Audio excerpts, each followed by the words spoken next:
Vacant units just like this one can kill a cash flowing property overnight. I've seen it happen. While that unit sits vacant, you're bleeding money on repairs, mortgage payments, utilities, and lawn care. Not to mention the stress and the pressures that you have to lower your standards just to move a tenant in. All the while your ROI is tanking and you're just hoping that the perfect tenant comes along. But the good news is it doesn't have to be like that. Because just like this unit, you can pre-lease your properties here in Bryan College Station, minimizing vacancies, maximizing your ROI, and ultimately sleeping better as a landlord here in Bryan College Station. I'm gonna tell you exactly how I do it. We're gonna cover the 5 ways that vacancies kill your cash flow. Then we're gonna jump into the math to see exactly how much a vacancy costs you right here in Bryan College Station.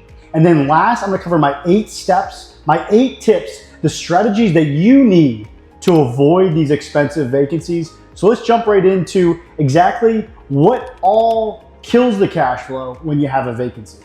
There are 5 ways that a vacant unit like this one will bleed you of your ROI. 2 of them, pretty obvious. 2 of them, not so obvious. And the last one is the most important one and the biggest mistake that I see landlords make. Let's start off with the obvious. A vacant unit like this makes you no money. You're losing rent every single day that the property sits vacant. Second one, also pretty obvious.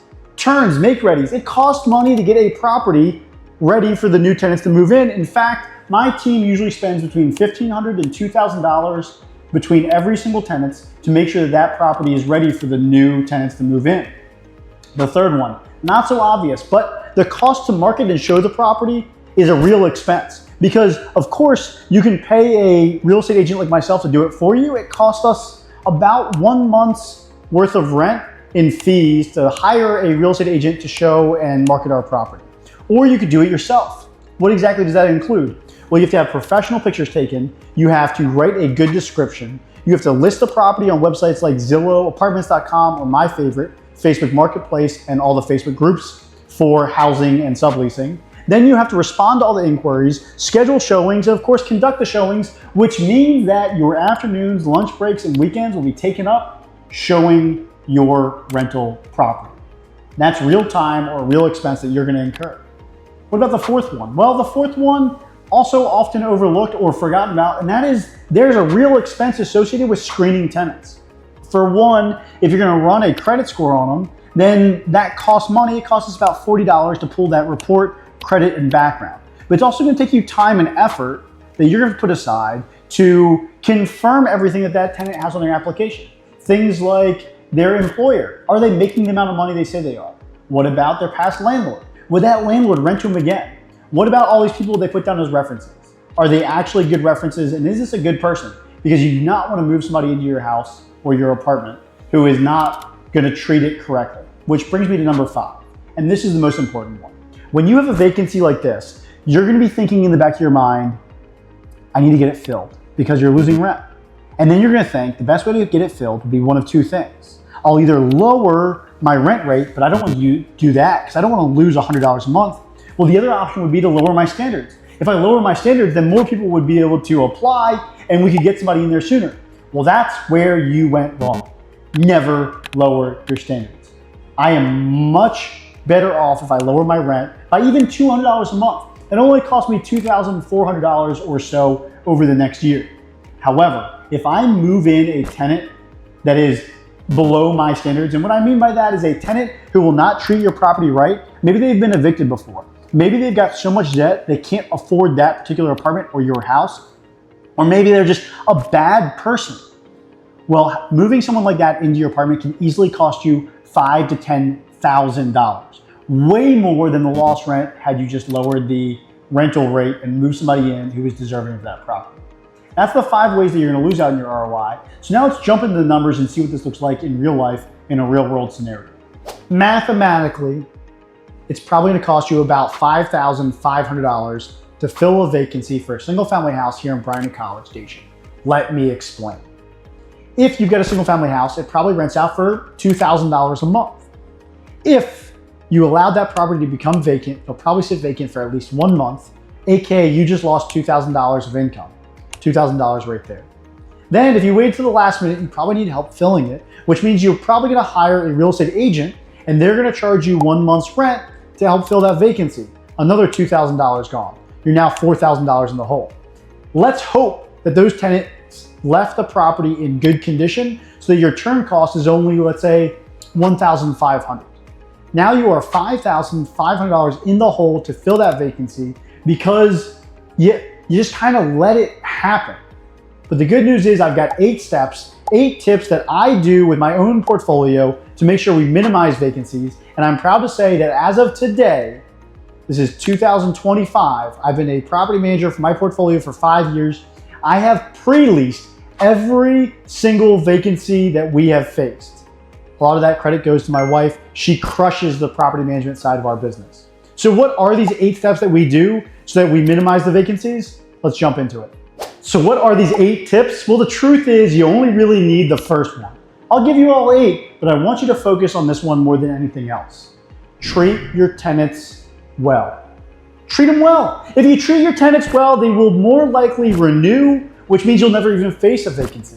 And the best way to do this, the tip, the trick, the secret to treating your tenants well is pretty damn simple. Respond in a timely manner to maintenance requests. If you take care of their maintenance requests quickly, they will renew with you. It is the #1 way to keep a tenant happy. The second way to decrease your vacancy expense is to have a 120-day renewal notice. You might be asking yourself, what does that even mean? Well, it means that written in your lease, there will be verbiage that requires that tenant to let you know whether or not they're going to renew or non-renew 4 months before that lease end date, 120 days, which gives you plenty of time to market the property, which brings me to point number 3.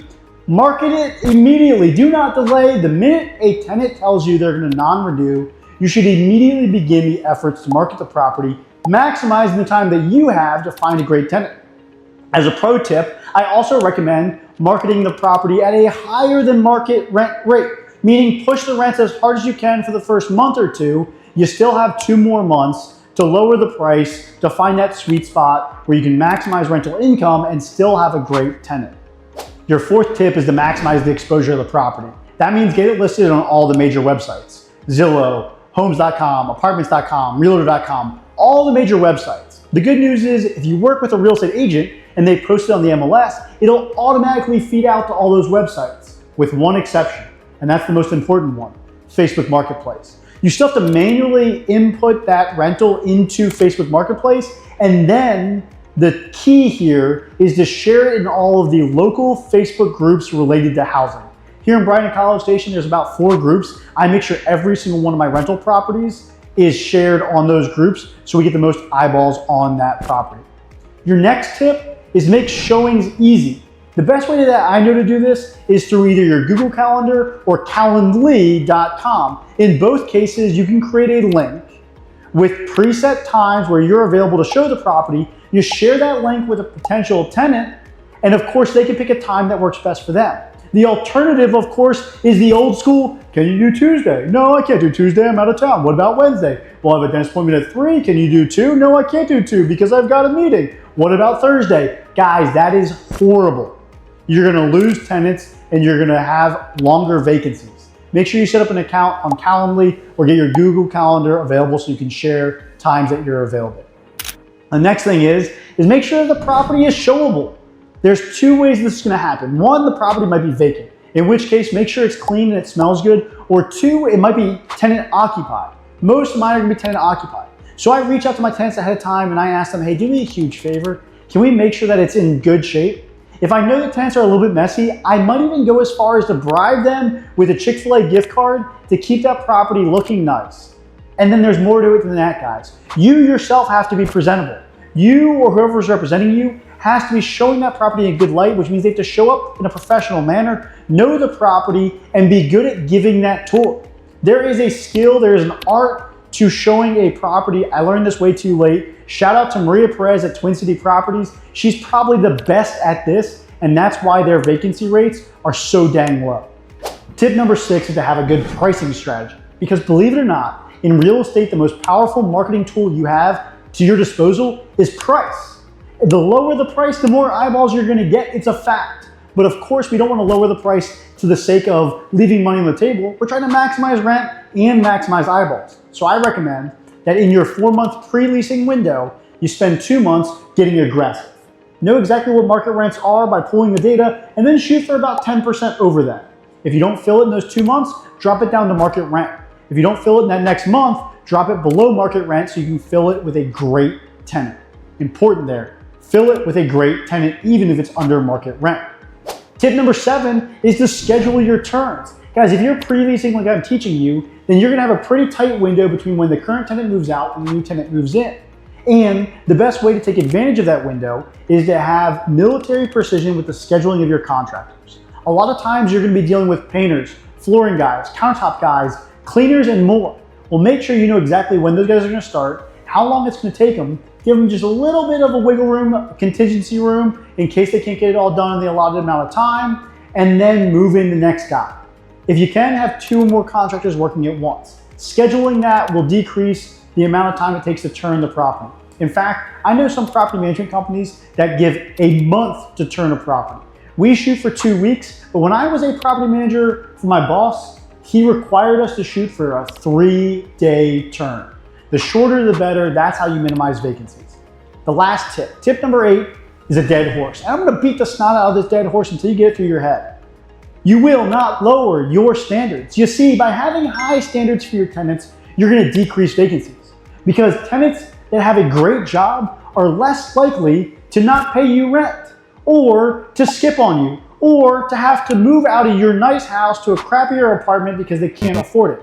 Tenants with 700 credit score don't skip on you in the middle of the night. It just doesn't happen, guys. If you have high standards and great tenants, you will have higher renewal rates, less skips, and therefore less vacancies. I hope I've made that point throughout this video. I also hope I brought you some value. If I did, there's a little button down there with a thumbs up. It's called a like button. If you hit that button, it would mean the world to me. It would let other people know that I'm making these videos. If you hit the subscribe button, I will let you know every single week when I drop a new video. And if you would like to buy a house right here in Bryan College Station, you're an investor looking to maximize your ROI, feel free to reach out to me. It's not that scary. You just go down below, hit the calendar link, and schedule a call with me. And I'd love to chat with you about what we're seeing here in the local market and how I can help you grow your wealth through real estate right here in Bryan and College Station. And honestly, guys, the only real ask I have of you, the only thing I really need you to do is until next week when I drop that next video, is that you take it easy.